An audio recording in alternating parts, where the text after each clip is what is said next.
পরম প্রেমময় শ্রী শ্রী ঠাকুর অনুকূলচন্দ্রের শ্রীচরণে আমার শতকোটি প্রণাম জানাই এবং আপনাদের প্রতি প্রত্যেককে আমার আন্তরিক জয়গুরু। আজ আপনাদের সামনে এমন একটি ঘটনা তুলে ধরব, তা হল শ্রী শ্রী ঠাকুরের কথা থেকে আমরা জানতে পারি অভিযুক্তের দোষের জন্য এমন দণ্ড বিধান হওয়া উচিত যাতে দণ্ডিত দণ্ড গ্রহণ করে তৃপ্ত হয় এবং অনুশোচনা যুক্ত হয়, সংশোধনের পথে অগ্রসর হয়। এই সম্বন্ধে দেওঘর আশ্রমে সংগঠিত একটি সুন্দর প্রাসঙ্গিক উদাহরণ 1948 সালের কথা। একবার দেওঘর আশ্রমে জৈনক এক বিধবা মা অনেক পরিশ্রম করে সার, জল ইত্যাদি দিয়ে খুব বড় বড় বাঁধাকপি ফলিয়েছিলেন। তো ভোলা নামে একজন দুষ্ট বুদ্ধি সম্পন্ন যুবক মাঝে মাঝেই সেই আড়ালে আবডালে সেই বাঁধাকপি কিছু কিছু পরিমাণে চুরি করে বাজারে বিক্রি করতেন। তো এমনই একদিনে সেই মা শ্রী ঠাকুরের নিকট এসে কাঁদতে কাঁদতে নালিশ করলেন, ভোলা গতকাল তার বাগান থেকে দিনের বেলাতেই কতগুলি বাঁধাকপি চুরি করে নিয়ে গেছে এবং ওর ওই দুষ্কর্মের চাক্ষুষ সাক্ষীও আছে। তো ওই মায়ের কাছে এই সমস্ত কথা শুনে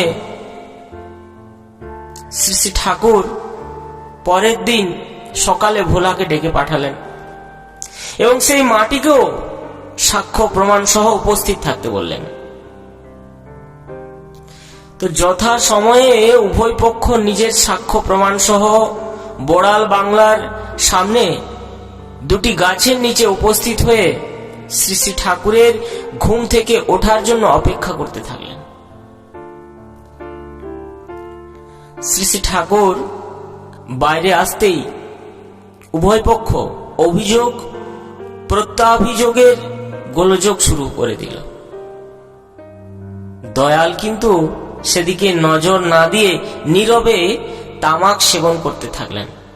দুই পক্ষ শান্ত হওয়ার পর তিনি ভুবনমোহন ভঙ্গিতে হাসতে হাসতে সেই মাটিকে বললেন, মা, তুমি কেমন বাঁধাকপি ফলিয়েছ?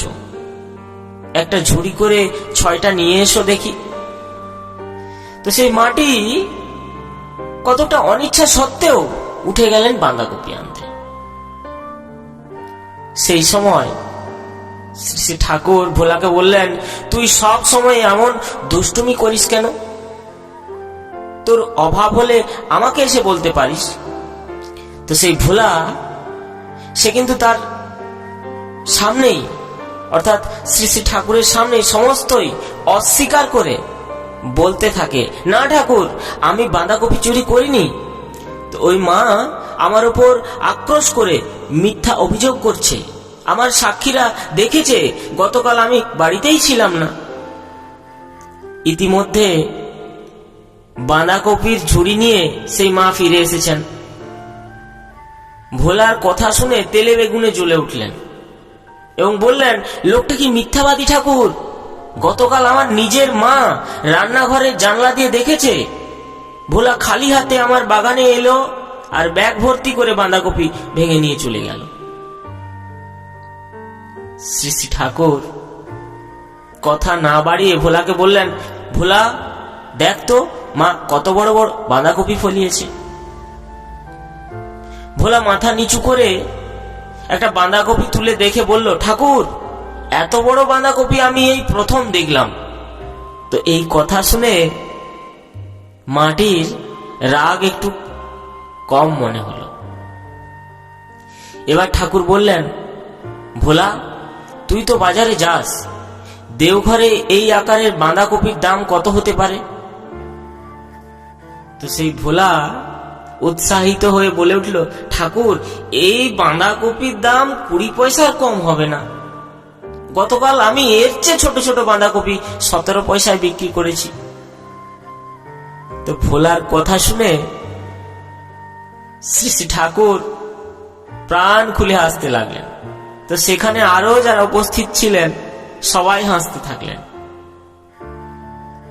নিজের কথায় নিজেই ধরা পড়ে গেছে বুঝে ভোলা লজ্জায় মাথা হেঁট করে রইল। সেই মা কিন্তু আশ্চর্য হয়ে বললেন, এত দাম তুই কোথায় পাস ভোলা? আমাকে একবার বল, আমি তো 10-12 পয়সায় একটা কপি বিক্রি করি। তো দয়াল ঠাকুর এবার মধুর হাসি হেসে বললেন, তোমরা উভয়কে সাহায্য করে উপকৃত হতে পারো। মা এত সুন্দর আনাজ ফলাতে পারে, আর ভোলা যদি ওইগুলো নিয়ে দেওঘরের বাজারে উচিত দামে বিক্রি করে দেয় তবে মায়ের অনেক বেশি লাভ হবে, আর ভোলাও পারিশ্রমিক হিসাবে কিছু পাবে। তো দুজনে মিশে খুব বড় একটা ব্যবসা করতে পারবে। তারপর শ্রী শ্রী ঠাকুর ওই মাটির দিকে তাকিয়ে বললেন, তুমি কি বাঁধাকপিগুলি ভোলাকে বেচতে দেবে? তো ওই মাটি কিছুটা রাগ কিছুটা আনন্দ মেশানো সুরে সেই মা ভোলাকে বলল, কিরে হতভাগা, এই ঝুড়িটা তুই নিয়ে যাবি না আমাকে মাথায় করে তোর বাড়ি পৌঁছে দিতে হবে। ভোলাও তখন পরমানন্দে বাঁধাকপির ঝুড়ি মাথায় করে বিক্রি করতে চলল। তারপর থেকে পারস্পরিক সহযোগিতায় আনাজের ব্যবসা ভালোই চলতে লাগলো। সেই মা তরি তরকারি উৎপাদন করে আর ভোলা সেগুলি বাড়তি দামে বাজারে বিক্রি করে তাকে পয়সা দেয় আর নিজেও কিছু পায়। তো এইভাবে ক্রমে ক্রমে উভয়ের মধ্যে সৃষ্টি হলো বিশ্বাস, পরস্পর নির্ভরতা গড়ে উঠল, আত্মীয়তার বন্ধন। দয়ালের এই অভিনব বিচারের ফলে শত্রু মিত্র হয়ে ওঠে, পর হয়ে যায় আপনজন।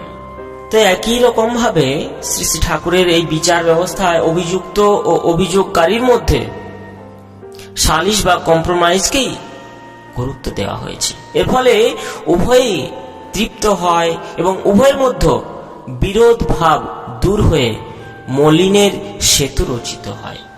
এইরকমই আরেকটি ঘটনা হলো, একবার দেওঘর আশ্রমে একটি বালক কারো একটি ভালো ফাউন্ডেশন পেন চুরি করে ধরা পড়ে। তাকে বিচারের জন্য শ্রী শ্রী ঠাকুরের সামনে নিয়ে আসা হয়। তো এই সমস্ত ঘটনা শোনার পর শ্রী শ্রী ঠাকুর মমতা মাখা স্নেহল দৃষ্টিতে ছেলেটির দিকে তাকিয়ে দরদ ভরে বললেন, এই কলমটি আমি তোমায় দিলাম, তুমি নাও, কিন্তু আর কখনো চুরি করো না। চুরি করা ভালো নয়।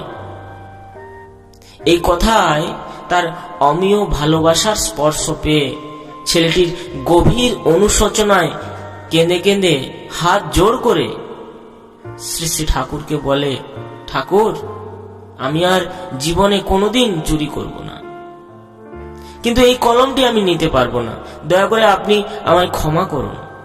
তো একজন দরদি পিতার মতো শ্রী শ্রী ঠাকুর তাকে বুঝিয়ে বললেন, তুমি আর কখনো চুরি করবে না, সেটা খুব ভালো কথা, কিন্তু এই কলমটি আমি তোমায় দিচ্ছি, তুমি এটি নিলে আমি খুশি হব। এবার ছেলেটি তার নির্দেশ মতো কলমটি গ্রহণ করে। তো এই ছিল শ্রী শ্রী ঠাকুরের বিচার ব্যবস্থা। আর তার সাথে সাথে আপনাদের জানিয়ে রাখি, আমাদের এই সৎসঙ্গ কথামৃত চ্যানেলটি আপনি যদি এখনো সাবস্ক্রাইব করে না থাকেন তবে চ্যানেলটি সাবস্ক্রাইব করে বেল আইকনটি অন করতে ভুলবেন না। তার কারণ এই চ্যানেলটির মধ্য দিয়ে আমরা শ্রী শ্রী ঠাকুর অনুকূল চন্দ্রের দিব্য জীবন, ভাবধারা, ইষ্ট প্রসঙ্গ, আলোচনা প্রসঙ্গ এবং সৎসঙ্গ অফিসিয়াল রিলেটেড নিউজ প্রতিনিয়ত আপনাদের সামনে আপডেট দিতে থাকব। জয় গুরু।